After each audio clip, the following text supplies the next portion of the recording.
Greetings, and welcome to another online edition of the Unitarian Universalist Congregation of Cleveland worship service. Usually we meet in person, but these are extraordinary times, and so we're doing this online. My name is Jess Levy, and I'm a worship associate. I certainly miss everyone and hope we can be back meeting in person soon enough. Until then, we will continue to meet online. Today's worship service is based on the theme of community and will be led by Rev Joe. If you are joining us for the first time or you stumbled upon this link by accident and are interested and want to know more, please reach out to Rev Joe. We hope that you will join us for future services online and hopefully in person. Thanks. Hello, UUCC members and friends. For those who don't know me, my name is Mike Carney, and I'm the music director of this congregation. I'm here today to say a few words about stewardship, more specifically about why I make and keep my pledge of financial support to this congregation. Today, I consider myself lucky to have a job where I can do what I love. However, as I suspect is the case for many of you, I've had some other jobs over the years that were little more than a monetary arrangement. I'd provide something of value to my employer, and in return, said employer would supply me with funds that I could spend as I chose on food, living expenses, or anything else that was important to me at the time. So what qualifies as an important use of those funds? I'll get back to that one. Occasionally, I'm asked why I donate in support of the church that also employs me. It usually goes something like this. But isn't your salary part of the church's expenses too? Why don't you just ask them to pay you a smaller amount and cut out the middleman? Well, to my way of thinking, that would only make sense if my pledge was nothing more than a mathematical proposition. However, I don't see it that way at all. To mangle a famous movie quote, pledging for me is personal, not business.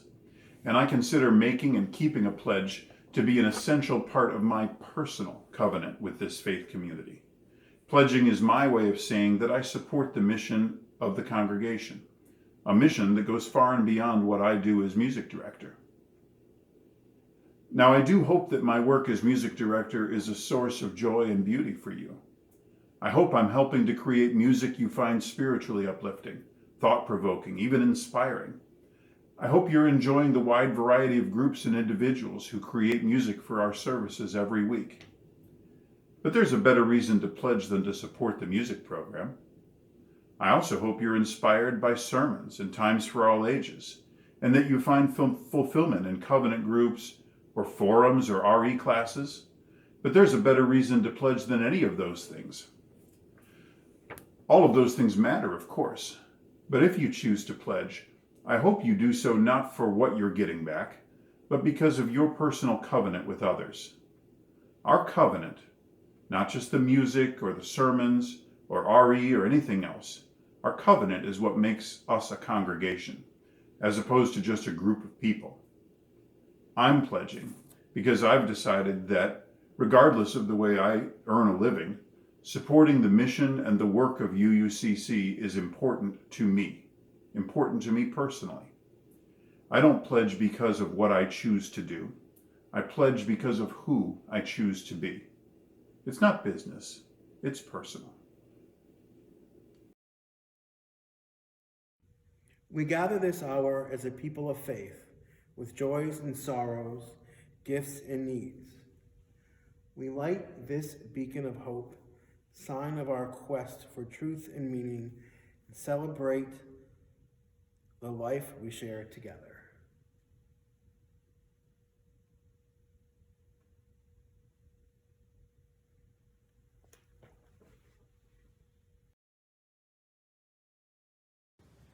Good morning, I'm Rev Joe of the Unitarian Universalist Congregation of Cleveland. I'd like to welcome you into worship this morning. Today we're going to be talking about the importance of community and how stories help make community. Today we're featuring some lessons from Dr. Allan, Georgia about the way Jesus entered Jerusalem. We're going to be hearing from Stella Glesius, doing a reading about why community is important. Jess Levy has written a story that's original for today. I have my own thoughts, of course. And we're going to feature a special video by my friend, the Reverend Aunt Howe, who is just outside London, who I met when I was an intern in United Kingdom. So come on in, settle down, settle in. Welcome to worship.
I want to tell you about the magnificent city of Newtown.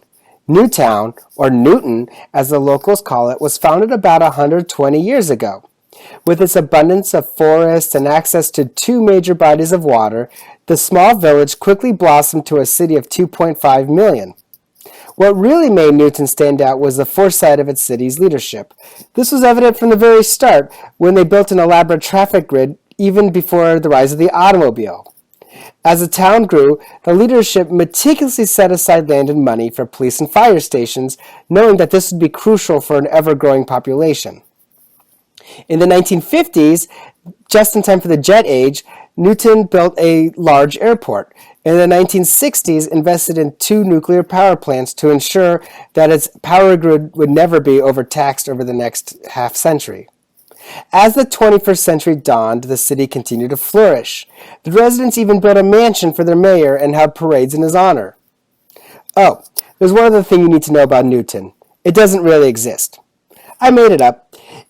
It was created in the computer game SimCity, which, if you're not familiar, is a computer game that gives players full control over every aspect of city planning, from the sewer system to transportation to balancing the budget. The mayor, aka me, spent hours learning the mechanics of the game and building and trial and error. I had mastered the art of city building. Before Newton, there were hundreds of cities that I ruined. When it became abundantly clear that my city would run out of money and headed towards calamity, I would unleash a disaster such as a nuclear meltdown or alien invasion, and I'd watch my imaginary city implode and then delete the file and start over again. I love SimCity, and to be honest, there are days when I fantasize about living in my mayor's mansion in Newton. However, as magnificent as the city was, it could never simulate the realities of being a community. It never had people of Newton never had to worry about long-term environmental consequences from all those fuel rods that were buried underground, nor did it have to worry about laying off people when the budget had to be cut. No one ever questioned the ethics of using city funds to build my mansion. SimCity taught me that a great city is not the same thing as a great community. In real life, we don't have the luxury of trial and error and are subject to the needs and wants of individuals. Sometimes communities make bonehead decisions and fail miserably. It's all the worse when we, as members of the community, can foresee problems, but we feel overwhelmed to make change. Unlike in my game, where I had full control over everything, in real life, we often have to deal with red tape, bureaucracy, and even idiosyncratic competing interests. One of my favorite sayings from Rev Joe is, "People do people things." One of the things people do is live in communities, including sloppy, poorly planned, and perhaps even hypocritical communities. But what are we to do? We can't unleash a meltdown or alien invasion, and we certainly can't press the reset button. However, SimCity taught me to appreciate the importance of dreaming big, learning from past mistakes, and appreciate the art that goes into planning. Also, having big, wide roads helps from the start.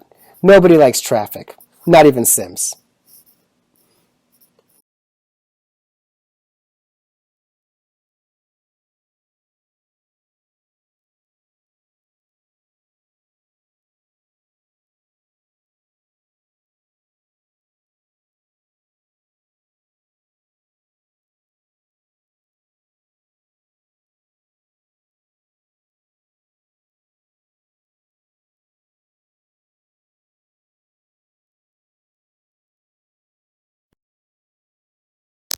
When asked, what is community and why is it important, this answer was given by a teenager in Boston, Massachusetts. Most people in today's world rely on a community for practical purposes. The necessities of life rarely come from one's own hands, but rather from a complicated web of mutuality, as Martin Luther King Jr. once phrased it. While most people need to be part of a community for life's necessities, most people want to be part of a community because there is something indescribably lovely about being a part of a group of people who share something more substantial than geographical location. Something they feel passionately about, something that, when shared, makes individuals seem less lonely. A community is a safe place, but there is something potentially dangerous about communities. A community that is safe, comfortable, and trusting can be so enticing that individuals can forget about the world outside of their community, or regard other communities with subtle prejudices. I am a member of the Sudbury community, an affluent suburb of Boston. While I work to give back to my community, I also need to spend some time away from Sudbury to know what life is like in Bolivia, in the American South, or in Roxbury, the inner city neighborhood where the Food Project does a lot of its work. I need to go to these places to remind myself that this way of life I'm used to is not the only way or the best way. I need to be reminded that while I give to my community, other communities are no less deserving.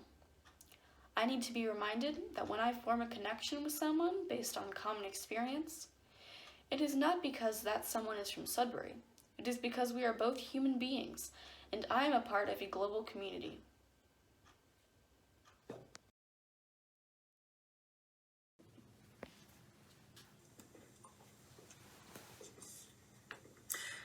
Allan O'Hare writes, "In the silence of an early morning walk recently, the crystal song of a scarlet red cardinal atop an oak tree awakened me more fully. As I stood listening to him and his mate in a nearby tree, serenading each other. A couple walking their dog joined me. Without speaking a word, it was clear we were enchanted by the gift of their song, and we joined together briefly in a community of celebration for the gifts of nature. The new light, the morning hymn, and the momentary connection with other travellers evoked images from other communities. Each of these, whether for learning, work, healing, prayer, or friendship, creates for us a safe experience of belonging, purpose, and shared values. In them, each of us encounters who we are and what our gifts are. In the Sufi tradition, it is taught that the primary purpose of life is to awaken to the essence of who we are. Once we do so, we are invited to lovingly embrace this realization. The gift of community is that it offers each of us the fire of affirmation and support to achieve this, even on those days when we feel no fire. But at that time, we can recall those words of Thich Nhat Hanh. I ask all of you to hold up your hands and tell me the truth. Do you believe, as I do, that someone in our hamlet is keeping the fire alive?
Greetings, friends. I want to clear up some things about Palm Sunday. Today is a day when many Christian churches across the globe will celebrate the entry of Jesus into Jerusalem when he is celebrated as a king returning to the city. It's supposed to be sort of the high point of a week full of downers leading into Easter Sunday. I've spent a lot of time thinking about this story, and I still think that the story that gets told in most churches isn't quite it. I think there's a lot to learn in this story about power and people and resistance. A huge part of the story is actually about how a community of people refused to stop telling its own story about itself, even when dominant forces tried to remake the world into the way that they wanted it to be. But to make sense of that, we have to actually unpack what's going on behind the scenes, and we have to pay attention to a crucial part of the story that usually falls out of how Christian churches read it. Really almost how they read all of the New Testament. And that's really all about the looming shadow of the Roman Empire. You see, Rome is like the gigantic boogeyman of the ancient world. If you lived while Rome was dominating Europe and North Africa and West Asia, they didn't represent culture and political infrastructure and civilization like a modern documentary would describe the Roman Empire. Because unless your name was Caesar, being subject to Rome meant living under a foreign dictator who took your money, occupied your cities, and even forced you to worship its emperor as a god. So in a word, living under Rome sucked. It was all about power and arrogance. You see, Rome's people, in a very real sense, literally believed that they were like destined or obligated to rule other people, that it was their job on the earth. And that meant that ancient people could either submit to Rome willingly, or Rome would come and take you. And I don't mean that metaphorically. Over a period of a few hundred years, Rome conquered and took possession of whole cities and everything in them. They did that through a religious ritual called the Roman Triumph. Basically, a gigantic parade for a victorious Roman general who was returning to the city with all the spoils he had won. So suppose you're a Roman general, let's say in the year 100 BCE. You would be out conquering, let's say, Pontus, which is an area of land south of the Black Sea. And after decades of bloody conflict with the people there, and especially the king of those people, you would take everything valuable you could find from there, and you would bring the king you had just defeated, and you would carry all of it back to Rome with you. Once you got back, you would be celebrated by all the people, while you carried all of that stuff with you through the city in front of everyone, so that people could gawk at all the foreign stuff and all the foreign people and the foreign king. That's what Rome did, and that's who Rome was to Rome's subject. A force that was so powerful you couldn't imagine resisting it. Now, of course, there were some who did resist, and turning back to Jerusalem, there were even some groups of Jews who put up a resistance to Rome. There were Jewish wars in Jerusalem in the 60s CE and the 130s CE. There was a Jewish revolt in Alexandria, Egypt in the year 115. But every single time, Rome was victorious until after the final revolt, all Jewish people were expelled from the city of Jerusalem until modern times. So what does it mean to wave palms around in celebration of a Jewish king in a world where Rome routinely put kings to death? Very simply, this is an act of intense protest. It's an effort to meet Rome's power with the voice of a community that says no. But this community took up symbols instead of swords, and they waved palms instead of banners. The celebration was like a stage play, and its purpose was to give voice to the memory of this community that they were a people who had been called by God out from control of a despotic ruler in Egypt. And they believed very deeply that God would deliver them from this new empire as well. The people calling out Hosanna are people meeting the Roman military with their strongest weapon, their voices, and the proclamation that they were free no matter what Rome had to say about it. Of course, the story has at least one more dimension to it, and this is where the Roman triumph comes back into play. Because every version of the story that we have, starting with the Gospel of Mark, indicates that Jesus knows what's coming. He knows that he will be killed, and that he will be killed in that quintessentially Roman way, by being crucified for the whole world to see. So in other words, the Jesus we read about in this story is aware that he'll be making this trip again, not as the celebrated king, but this time as the captive of Rome. That's why those palms are all about politics. They represent a radical kind of truth-telling, and the truth that they told was a matter of community survival.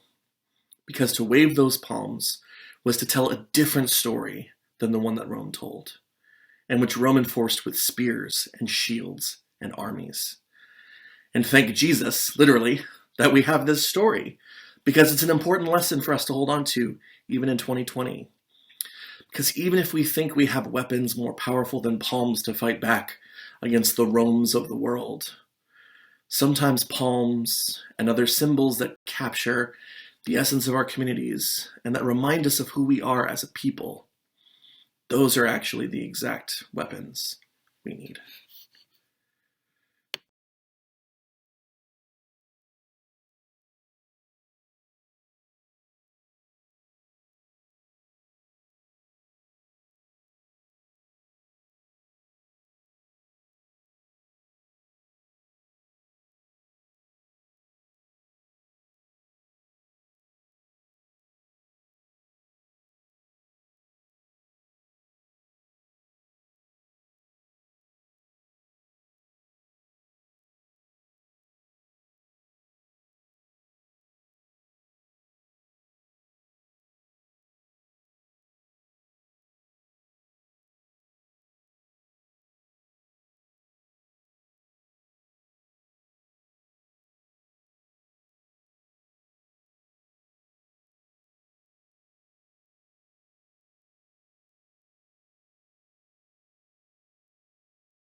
Morning.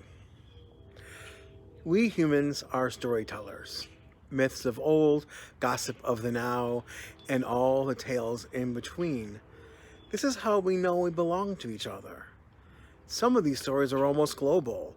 The story of Adam and Eve, for example, is pretty much known around the world thanks to the spread of the three Abrahamic religions, Judaism, Christianity, and Islam. Some, like Homer's Odyssey, or the story of Gilgamesh, or Chaucer's Canterbury Tales, have been known for thousands of years. We all grow up on fairy tales, which long before the Brothers Grimm were passed down orally from one generation to the next. Even Disney has their hand in this, sometimes, let's just call it updating them for today. But these stories are generations old. But stories don't just exist from some time long, long ago in a faraway land. We are living and creating stories right now at this very minute. We are a congregation made up of people of differing ages. Some of us are very young and probably don't understand all the words I'm using today. Some of us are over 90 also. We are a wide range of people. In our various lifetimes, there have been what I'll call for today common stories. Some of us were born during the Great Depression, which means they remember as young adults World War II. Some of us remember the birth and rise of rock and roll, video games, or the internet. Some of us remember the 1960s and the assassinations of President John Kennedy, his brother Robert. They remember the assassinations of the Reverend Dr. Martin Luther King Jr. and Malcolm X. Some can tell you where they were in 9/11.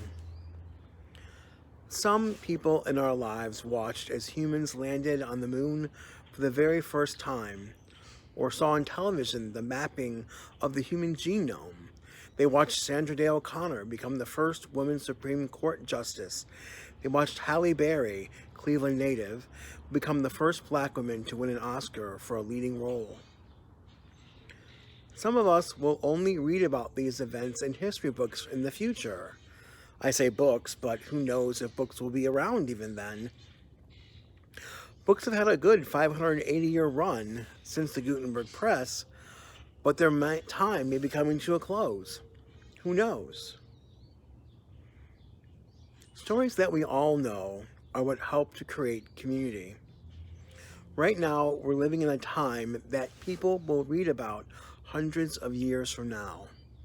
We are literally living the history that future generations will study. What we are doing day by day is creating a new story as part of a global community that is, for the first time in human history, communicating practically instantaneously across vast distances to share information with each other. This was never possible before. I was talking this week to a friend who lives in Wales, someone that I knew from my time in England, about this and how worship has gone digital and how things are different now. And he said to me, in a digital age, geography means nothing. Which is why I was able to ask, or thought to ask, my friend the Reverend Aunt Howe to share a reading this morning as part of our worship together. But locally, in our more personal lives, we are creating stories that will help us form our community. Here in our congregation, we already have several stories that will someday be foundational in our community. There will be the story of the new beautiful chalice. There will be the story of the 2 Sundays we huddled together in Fellowship Hall because there was no heat in the building in January. We'll remember how we laughed together, how the choir was all crammed up inside on the stage. We'll remember the feeling of closeness and fellowship that we felt those 2 Sundays in 2020. There will be the story of how we had to isolate from each other for safety, and how it was the most responsible thing to do, and how doing that really stretched our understanding of what community might be like, and the many new possibilities of what community could become as it evolves into the future. Our collective joys and sorrows help us to develop our common story as a people. These moments are going to be some of our foundational stories, and we get to be in them. With all the uncertainty of not knowing the outcome, we are living, breathing beings who are going to someday be the history of this congregation.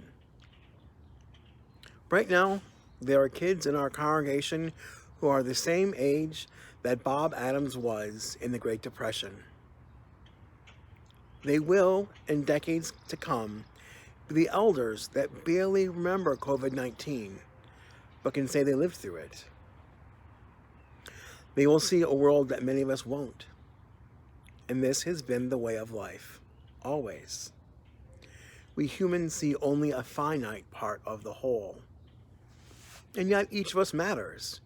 Each of us has a part to play, whether history remembers our name in 1,000 years or not. I can't imagine it was easy to live through World War II not knowing who would be victorious. I can't imagine the 1950s and its seemingly endless consumerism and chrome everywhere. I will never know firsthand the struggles of the 1960s with its turmoil and uncertain outcomes. The people who lived through these periods didn't know how they'd turn out either. Just like we now don't know how our world, honestly, our whole world, will be changed by the events that we are going through right now. It may seem odd or a little silly, I'm not sure what, but I'm going to close today with the lyrics from a song from Frozen 2.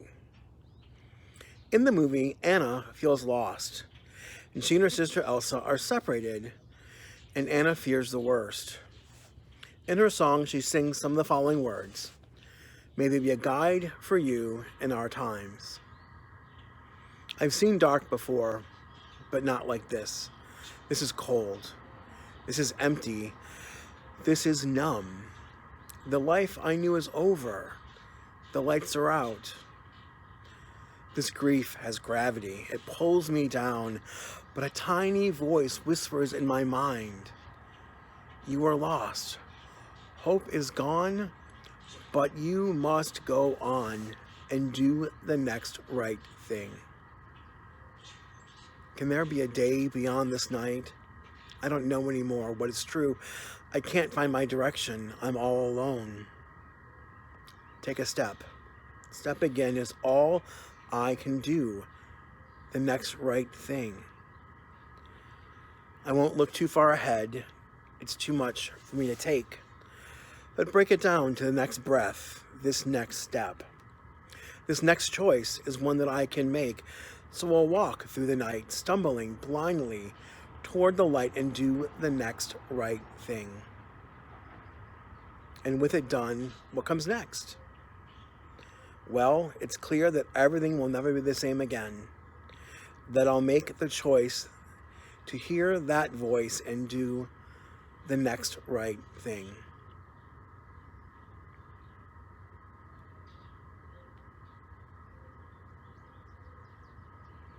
All we can do in this time of unknowing, of uncertainty, of constantly evolving information is check within ourselves and make the next best right step, right choice, next deep breath as best as we know how, knowing on some level that mistakes will continue to be made because we're only human, but trying our best. That's all you can ask of yourself. That's all we can ask of each other.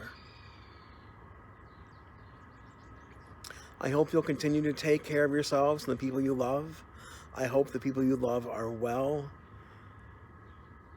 I really miss seeing you on Sundays, but soon. Take care.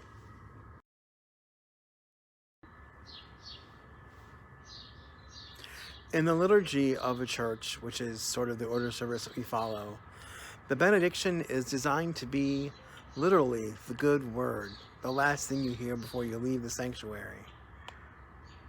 My good word for you today is life. It can be hard, it can be challenging, it can be joyous. Follow the advice of Anna.